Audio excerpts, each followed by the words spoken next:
Do you feel as though the world is splitting in two? Perhaps you feel you've lost the common language you once shared with those you loved for years.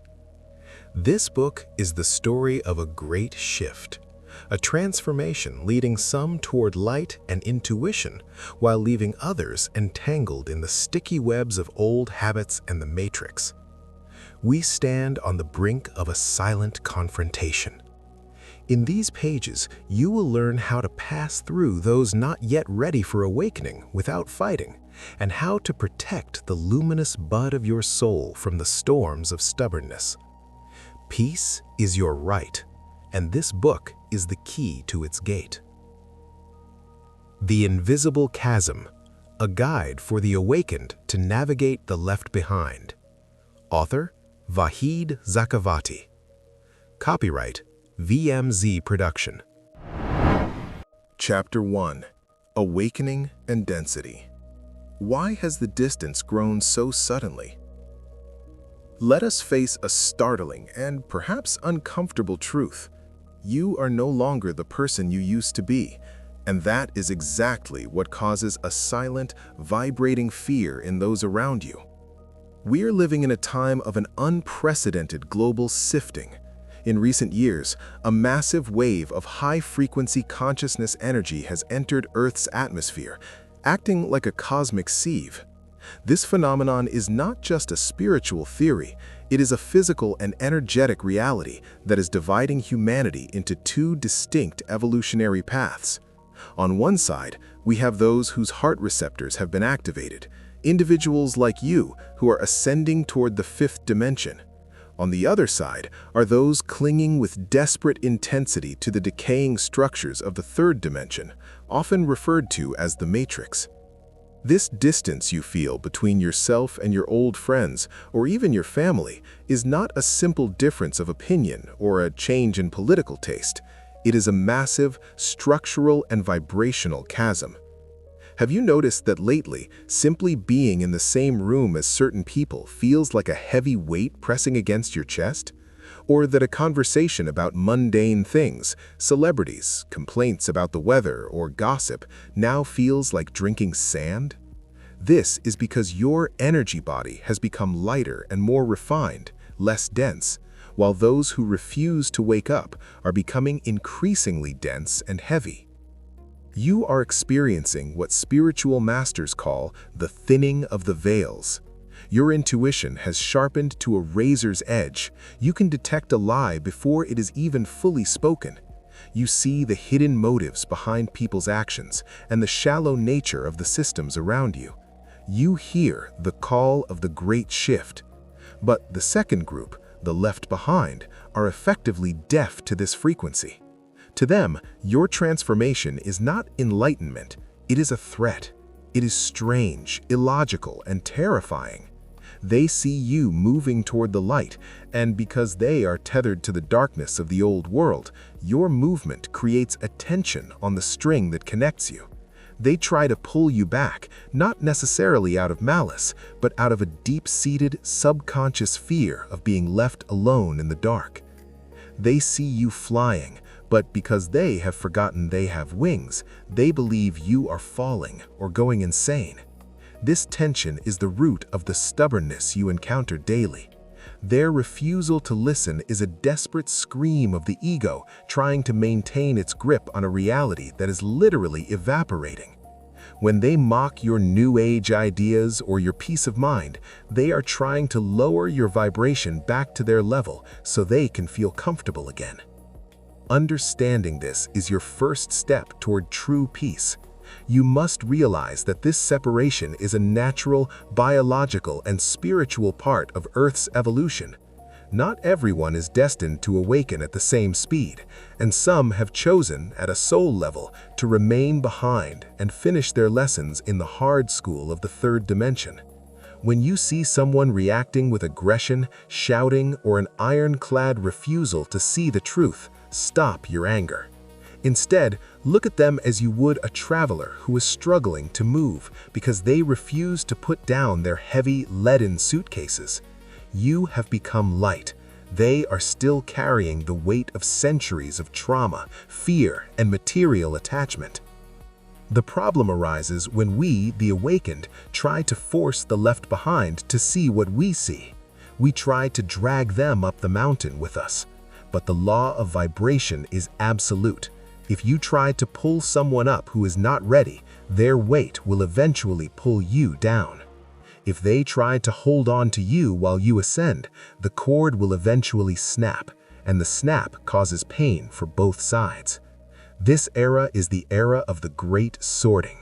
Some have chosen to stay and experience the death of the old world, and some have chosen to pass through the gate into the new earth. Neither is bad or good in the absolute sense. They're simply attending different classes. However, your soul is tired of the friction. You are tired of being misunderstood, of being the black sheep, or of being told you are too sensitive. This book is here to tell you, you are not too sensitive. You are simply more tuned in. Your words are now composed of light and feeling, while the ears of the left behind are only calibrated for hard logic and fear-based programming. These two languages do not translate. Once you accept this gap, this invisible chasm, the stress of trying to be understood by those who are incapable of understanding melts away. It is replaced by a deep, quiet compassion. You no longer fight to prove your worth or your truth. You simply observe. You become the silent witness to the great drama of the world, and in that witnessing you find your first layer of protection. You are safe because you have stopped fighting a war that was never yours to win. Chapter 2. The Inharmonious Dance. Crisis Management in the Collision of Two Worlds. Now that we have identified the root of this great divide, we must examine how it manifests in the heat of daily life. When an awakened soul, one who is vibrating at a higher, more subtle frequency, collides with a person stuck in the density of the matrix, the stubborn, an energetic vortex is created. This is not just a conversation, it is a battle of physics. The person in the matrix is unconsciously starving for light. They are drawn to your glow, but because their internal system is not yet tuned to process high-frequency energy, the light burns them. Their response is a classic biological defense: aggression, denial, or mockery. This is where the crisis begins. Have you ever been in a situation where someone asks you a question about your beliefs or your lifestyle, but the moment you start to answer, they cut you off or start ridiculing you? They didn't ask to learn, they asked to find a hook. They are energy vampires by proxy, not because they are evil, but because their ego self is terrified of the void and needs to feed on the reaction of a higher vibration being to feel real. Arguing with a person in this state is like trying to explain the multidimensional beauty of a sunrise to a machine that only understands binary code, ones and zeros. To the machine, the sunrise doesn't exist, only the code does. In this era of transition, we are seeing a massive fracturing of social structures. Friendships of 20 years are dissolving in a single afternoon. Families are splitting over topics that, on the surface, seem trivial, but are actually deep vibrational markers. If you do not learn to manage these collisions, you will suffer from spiritual burnout. You speak of unity, love, and the unseen, while they speak of division, judgment, and the hard-earned dollar. If you allow yourself to get sucked into their vortex of noise, you are performing a disservice to your own evolution. The great danger here is the descending current. When you engage in a heated debate with a stubborn person, you are essentially agreeing to lower your vibration to match theirs. You cannot fight a pig in the mud without getting dirty. The moment you start shouting or feeling that tight burning sensation in your solar plexus, you have lost. You have fallen from the frequency of the fifth dimension, the state of the heart, back into the third dimension, the state of the animal/survival brain. Your body knows this. That is why you feel a crushing headache, extreme fatigue, or a sense of soul sickness after such encounters. Your cells are literally crying out, "This is not where we belong. Come back to the light." The solution is a radical technique I call vibrational segregation. You must stop seeing people through the lens of their titles, mother, brother, boss, best friend, and start seeing them through the lens of spiritual readiness. Group 1, the heavy sleepers. These are the individuals who have built their entire identity around the matrix. Their stubbornness is not a personality trait, it is a survival mechanism. They are not ready to wake up, because awakening would mean the total collapse of their ego, and they are not strong enough yet to handle that death. To these people, you must speak the language of the mask. You smile, you talk about the weather, you talk about the soup, and you keep your heart gate closed. This isn't being fake, it is being wise. It is protecting the holy. Group 2, the confused seekers. These are people who feel the itch. They know the world is changing and they are scared, but they are still looking for answers. They might ask a clumsy question, but they aren't looking for a fight. To these people, you can offer a seed. You don't give them the whole garden, just one seed of truth to see if it takes root in their soil. Managing the crisis means realizing you are not the world's emergency room surgeon. You are not here to force open the eyes of those who are still in their soul snooze period. If you try to wake a sleepwalker too abruptly, they might lash out and hurt you. The most compassionate thing you can do for a stubborn person is to let them be. Let them experience the consequences of their density until they too become tired of the weight. When you drop the heavy burden of the savior complex, something miraculous happens. You become aerodynamic. You move through social gatherings, family dinners, and office meetings like a ghost, present but untouched. You learn the art of the surface. You allow them to stay in their world and you stay in yours, meeting only at the neutral zone of basic human politeness. This creates a buffer zone for your energy. Your peace becomes unshakable because it no longer depends on the other person getting it. You have finally realized that you are a citizen of a different world and you are just visiting this one. This realization is the beginning of true, unassailable freedom. Chapter 3. Protecting the Treasure. How to Conceal Your Intuition. Did you know that sharing your inner secrets with the wrong people can close the gates of your intuition forever? The greatest danger facing those in the process of ascension and awakening, like you, is a phenomenon called premature exposure.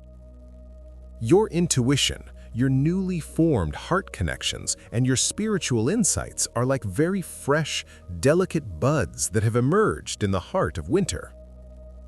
These buds need a safe greenhouse to grow into sturdy trees.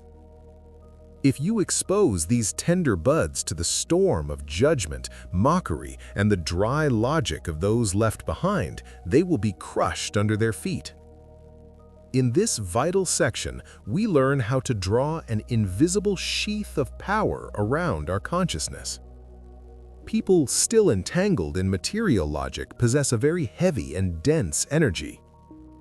Their vibration is akin to lead, while yours is like water vapor. They unconsciously attack anything they cannot see with their eyes or measure with a ruler because those invisible things remind them of their own impotence. When you share a vivid dream, a strong gut feeling, or a strange synchronicity with them with childlike excitement, they pour cold water on your fire with a cold stare, a bitter smirk, or a logical but stinging sentence. Phrases like, "You're imagining things," "It's all just coincidence," or "Get back to the real world," are not just words, they are poisoned arrows shot directly at the center of your spiritual self-confidence. Why must you protect yourself so fiercely? Because doubt is the most toxic virus for intuition. Intuition grows in a space of certainty and calm. When a stubborn person creates doubt in your heart, your communication channel with higher dimensions suffers from noise. You begin to logically analyze something that is beyond logic, and this means falling back into the matrix. The way to protect yourself is the practice of sacred secrecy. Learn to share your pure experiences only with those who speak your language, or better yet, write them in your journal and keep them between you and the divine. Do not spread the table of your heart before the hungry. The materially hungry do not recognize spiritual food and will trample it. Next is the advanced technique of phase shifting, or the invisible actor. When in a group with low vibration, gossiping, complaining, being stubborn, imagine you are a cinema spectator, not an actor in that film. Detach yourself emotionally from the scene. Smile and nod, but do not tie your heart to the argument. Imagine a silvery mirrored aura of light around your body that is a mirror on the outside and glass on the inside.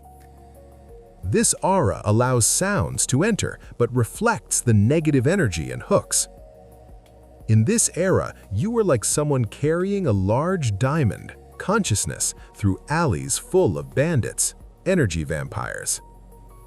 These bandits aren't necessarily bad people, they're just hungry for light.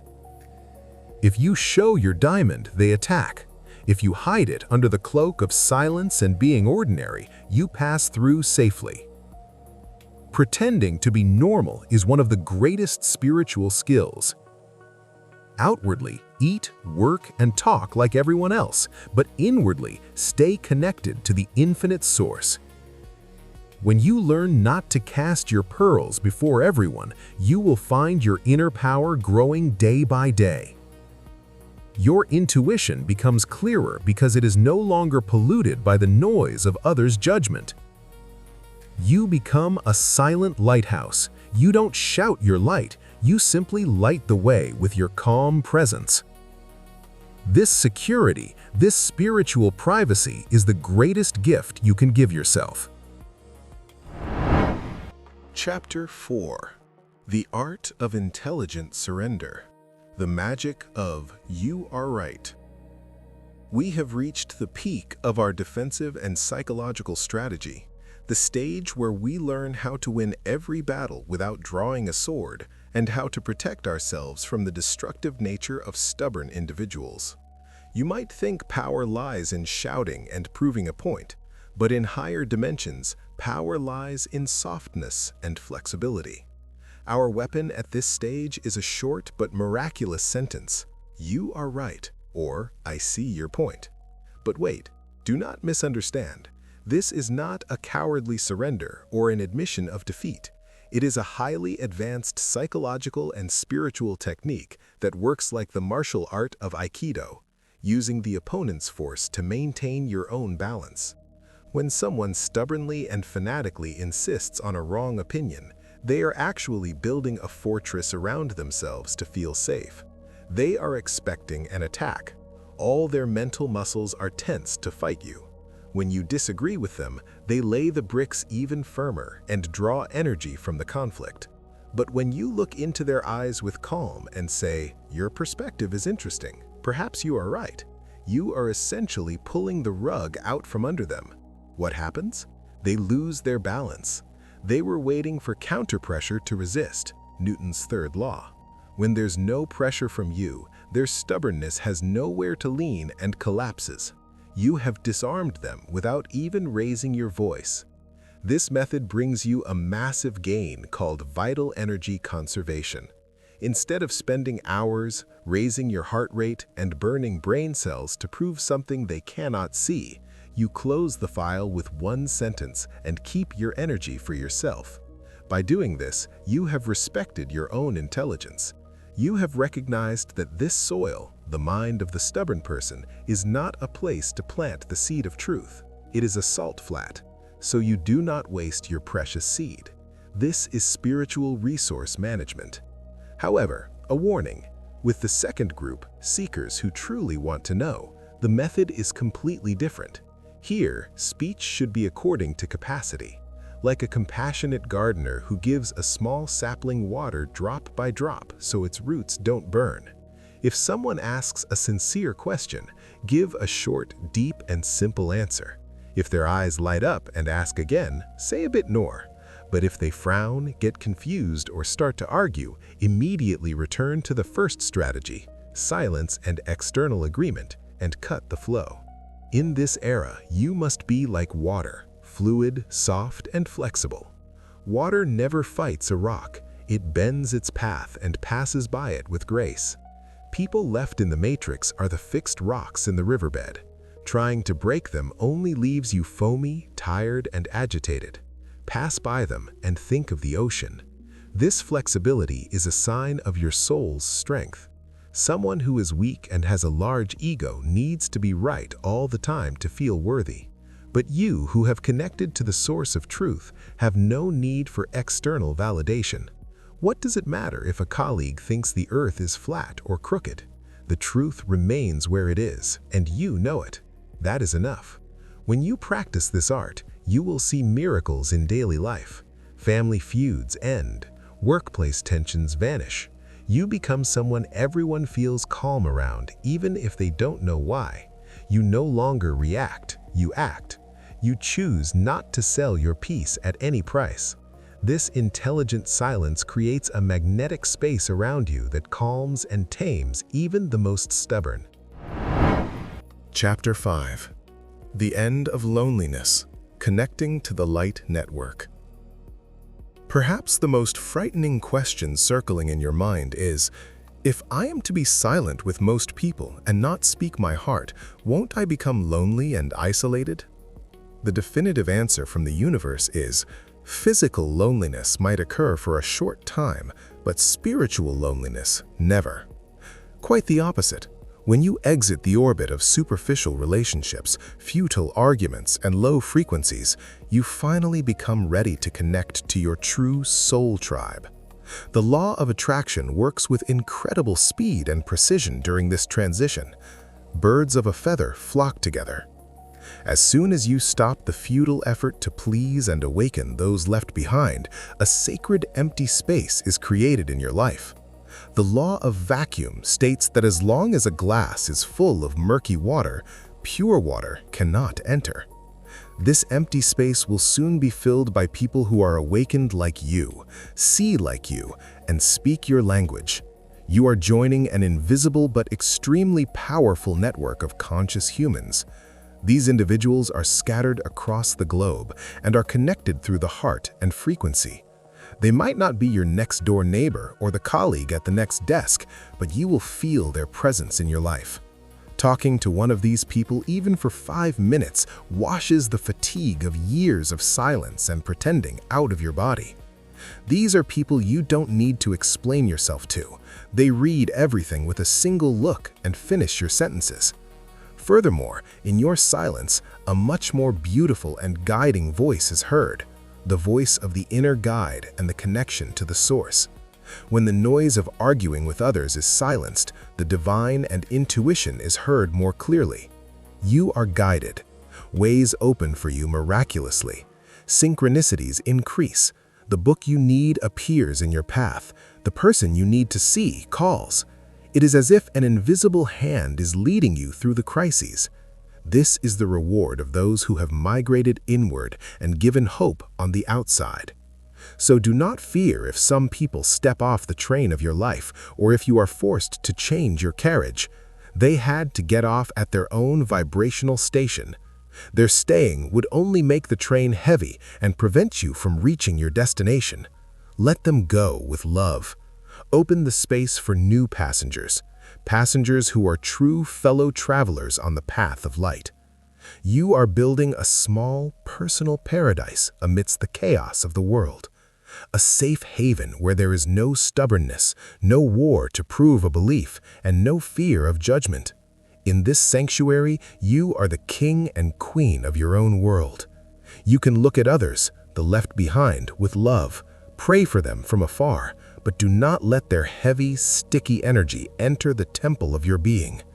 The loneliness of the awakened is not loneliness, it is magnificent solitude. A solitude in which you become one with the entire universe. Smile. You have passed the hardest stage. Now is the time to enjoy this awareness in magnificent silence and deep connection with your true soul tribe.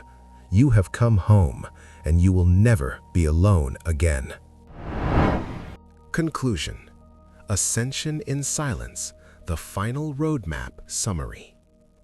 You now stand at the end of this enlightening journey, but in reality, this is not the end, but the beginning of a new life with eyes wide open.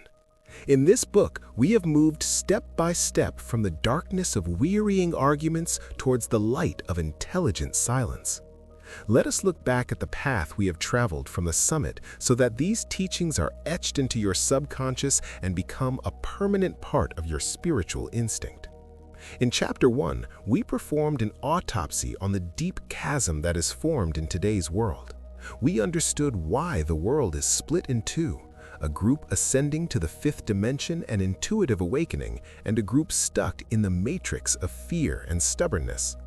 We learned that this is not a simple disagreement, but a massive frequency difference. We came to understand the stubbornness of those around us not as enmity, but as a defensive reaction to the light that has shone upon them. This initial understanding transformed our anger into compassion, and we realized why our words no longer reach their ears. We established that you are no longer the same person, and that your growth is the very thing that triggers the insecurity of those who refuse to move. This chapter reminded us that we are in a period of sifting where the refined energy of the universe is separating the wheat from the chaff. In Chapter 2, we entered the field of action and learned crisis management. We learned to differentiate between heavy sleepers and confused awakeners. We realized that entering the game of arguing with stubborn individuals is in vibrational freefall. We practiced the strategy of identification and distance to understand how intensely we should interact with each person. We learned that our inner peace is far more valuable than a verbal victory in a futile debate. We explored the concept of spiritual classrooms, realizing that trying to force a student from a lower grade to understand a higher grade lesson only leads to friction and soul erosion. This chapter gave us the permission to stop being the unasked savior and instead focus on maintaining our own frequency. In Chapter 3, we focused on protecting the treasure of intuition. We learned that the buds of our awakening are very fragile in the beginning and should not be exposed to the storm of others' judgment. We learned the techniques of sacred secrecy and phase shifting so that we can protect our pearls from energy bandits. We understood that being normal in appearance can be the best cover for a spiritual king or queen within. This chapter emphasized that doubt is a toxic virus, and by keeping our spiritual experiences private, we create a greenhouse for our intuition to flourish. We learned to be silent lighthouses, affecting the world through our presence rather than our preachings. In Chapter 4, we turned to the ultimate weapon, the magical sentence, "You are right." We learned how to collapse the hardest fortresses of stubbornness with softness. This was not surrender, but the pinnacle of power and energy management. We learned to be like water and not fight the rock, but pass by it. This section taught us how to take control of any environment with conscious silence without saying an extra word. We analyzed the aikido of communication, using the opponent's momentum to keep our own peace. We realized that the need to be right is an anchor of the ego, and by letting go of it, we become unsinkable. And in Chapter 5, we reached the great promise, the end of loneliness. We understood that our solitude is a road to our true soul tribe. We learned that the universe never leaves us alone, and as soon as our life's vessel is emptied of toxic people, it fills it with like-frequency friends and divine guidance. We learned that silence is not loneliness, but a bond with the source of existence. This chapter prepared us for the new earth, where connections are based on heart resonance rather than social or blood obligation. We realized that by building our internal paradise, we attract our external tribe. Now you are an awakened human, equipped with the weapon of discernment. You should no longer fear the stubbornness of the world. You know that in this great confrontation between the old and the new, your duty is not to fight, but to maintain a calm presence. Every time you remain silent before a stubborn individual, you are not only protecting yourself, but also giving that person their greatest life lesson, the lesson of silence. By keeping your vibration high, you are anchoring light on this planet. Let us vow that from today, we will not auction off our vital energy, which we need for evolution and ascension to higher dimensions, in the marketplaces of debate and contention. Learn to smile and move on. Let others be the heroes of arguments in their world. You be the hero of peace in yours. Every time you are tempted to explain or prove, ask yourself, is this word worth the decrease in my vibration? The answer is always no. You are now part of the great network of light embracing the earth. You have found paradise within you. You no longer need the validation of the matrix. The matrix, with all its stubbornness and violence, is collapsing, and you are flying over its ruins. Enjoy this flight. Trust your intuition, cover your secrets, and with your silence, build a more beautiful world. Your peace is the greatest service you can provide to humanity. You have reached the destination. Take a deep breath and immerse yourself in this endless ocean of light. Everything is exactly as it should be. You are safe. You are victorious. You are free. FAQ: 20 common questions about relationships during awakening. Why do I feel I have no common language with my family anymore? Because your vibrational frequency has shifted, and you are exiting old patterns and ascending to the fifth dimension. Should I cut ties with negative and stubborn people? Not necessarily physical cutting, but distance management and reducing energy or emotional exchange is absolutely vital. How do I know if someone is ready for awakening and worth speaking to? When, instead of attacking or mocking, they ask questions with genuine curiosity, respect, and enthusiasm. Isn't being silent in the face of others' mistakes a betrayal of the truth? No, it is protecting the truth from someone who is not ready and intends to trample it with stubbornness. Why do I get headaches and feel drained after seeing certain old friends? Due to energy vampires draining you and the severe clash of magnetic fields between two different dimensions. Have I become arrogant, thinking I understand more than those around me? If you feel superior or contemptuous, yes, but if you feel compassion, understanding, and a desire for peace, this is awakening. What should I do with a spouse who is still in the matrix and stubborn? Focus on common ground in emotional life and completely omit philosophical or spiritual debates to maintain peace. How do I protect my newly awakened intuition from others? By practicing absolute sacred secrecy and not sharing metaphysical experiences with those in the frequency of matter and fear. Will the stubborn people around me ever wake up and change? Every soul has its own timing, perhaps in this life, perhaps in another. You are not responsible for their awakening. What is exactly the matrix mentioned in this book? A collective thought system based on fear, competition, pure materialism, and the total denial of spiritual dimensions.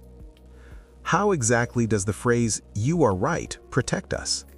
By cutting the flow of resistance, it takes away the energy needed for the other person to continue the argument. Can I change stubborn people by sending them positive energy? Yes, praying and sending love from a distance is the best and only safe way to help them without getting hurt yourself. Why do I feel so much loneliness and isolation on this path? Because you are in a transition phase, shedding your skin. You are leaving the old tribe and entering your true soul tribe. Does this spiritual change come with physical symptoms? Yes, sudden changes in sleep, diet, sensitivity to noise or light, and fleeting aches are signs of aligning with new frequencies. How should I behave with negative, stubborn colleagues at work? Be very formal, polite, use short sentences, and do not involve the slightest personal mindset or emotion, the gray rock method. Should I pretend to others that I still think like them? Outwardly, and for the sake of peace and safety, yes, but inwardly, always stay vigilant and connected to the source. What is the main sign of a truly awakened human? A lack of judgment towards others, deep inner peace amidst chaos, and total acceptance of human evolutionary differences. How can I find my soul tribe and new friends? No need to search. By keeping your own vibration high and making peace with solitude, the universe will place them in your path. Does arguing really lead to a shorter lifespan or illness? Yes, it triggers stress hormones and drains prana, vital energy, which directly damages the immune system. What is the greatest lesson we must learn in this difficult era? The high art of loving humanity without attachment and without the need to change or convince them.